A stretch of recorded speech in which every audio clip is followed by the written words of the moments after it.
দিকে তাকায়া দেখো রে আমার নবী বেতাই ব্যতীত হইয়া কান্দে। ওই তায়েফের জমিনের দিকে তাকায়া দেখো রে আমার নবী পাথরের আঘাত সহ্য করতে পারে না। আরে জিবরাইল যাও আমার নবীর যাইয়া সাহায্য করো, আমার নবীর যাইয়া তুমি জিবরাইলের সাহায্য করো। জিবরিল আমিন আমার নবীর দরবারে হাজির। ইয়া রাসূলুল্লাহ ইয়া হাবিবাল্লাহ নবী গো ও পয়গম্বর ও নবী একটা প্রসঙ্গ বাকি নেই যে তায়েফের যুবকেরা পাথর মারে না। ইয়া রাসূলুল্লাহ ওগো নবী জানতে চাই ওই তায়েফের যুবকদের পাথরের আঘাতে কি কষ্ট লেগেছে? ইয়া রাসূলুল্লাহ জানতে চাই নবী আপনার কেমন ব্যথা অনুভব করতেছেন গো নবীজি? আমার নবী বলেন জিবরাইল এখন কি জন্য এসেছো?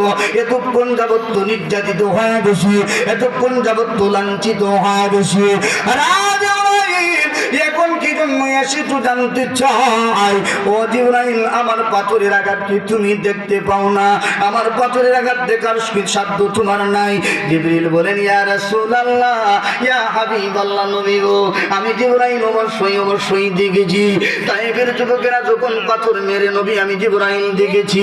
ইয়া রাসূলুল্লাহ আমি জিবরাইলের সহ্য হয় না। ওগো নবীজি এটা দেখার পরে আমার মাওলার দরবারে দরখাস্ত দেই প্রভু আপনার বন্ধু তো তায়েফের জমিনে নির্যাতিত, আপনার বন্ধুকে তায়েফের জমিনে যুবকেরা পাথর মারে, আল্লাহ আপনার কি ব্যথা লাগে না? শুনেছি বন্ধুর ব্যথা বন্ধু সহ্য করতে পারে না, অন্য সময় দেখেছি আপনার নবীর ব্যথায় আপনি আল্লাহ ব্যতীত হয়ে যান। প্রভু আজকে যে তায়েফের যুবকেরা আপনার বন্ধু নবীরে পাথর মারে আল্লাহ আপনার কি কোনো কষ্ট লাগে না? আপনার কি অন্তরে ব্যথা লাগে না? আমার আল্লাহ জবাব দিলেন জিবরাইল ও জিবরাইল একবার থামো রে আমার বন্ধু নবীর পাথরের আঘাত খাইতে দাও।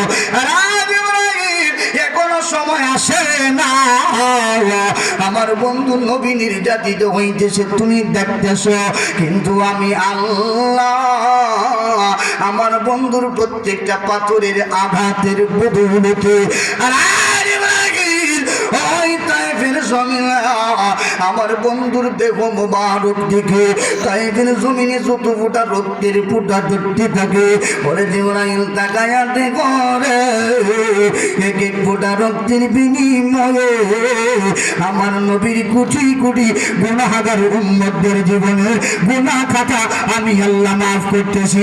ফিরে বলুন মারহাবা। বেটা পায় আমার নবী আর মাফ পায়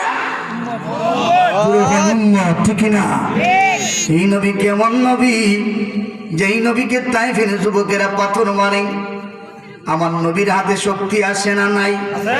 বলে নবী শুকাল কামারু বি ইশারাতি নবীর আঙ্গুল শাহাদাত আঙ্গুলের ইশারায় আমার আল্লাহর চন্দ্র দ্বিখণ্ডিত হয়ে যায়।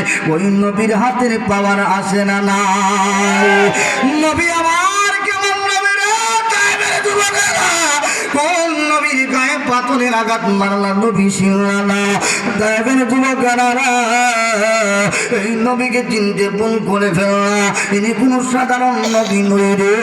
যেই নবী শত বেতায় হাজার বেতায় ব্যতীত হওয়ার পরে আমার নবীর কাছে জিবরিল আমিন যেই মুহূর্তে হাজির।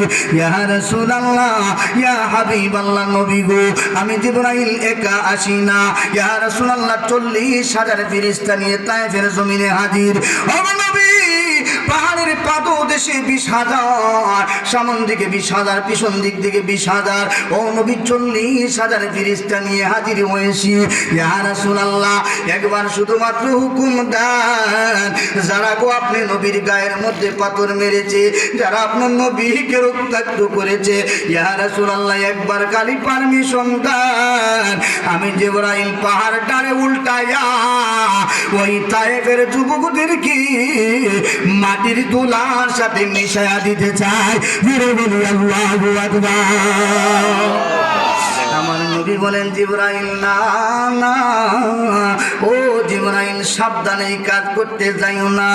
রে জিবরাইল এরা তো বুঝে না, এরা তো অবুঝ, এরা না বুঝিয়া না জানি আমি মুহাম্মদের গায়ে পাথর মেরেছে।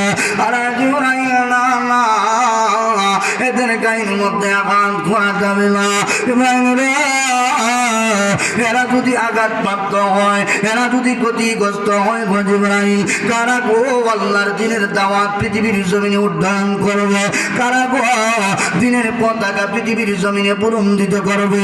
আরে ইব্রাহিম না না, তবে আমার মাওলার কাছে মোনাজাত করো।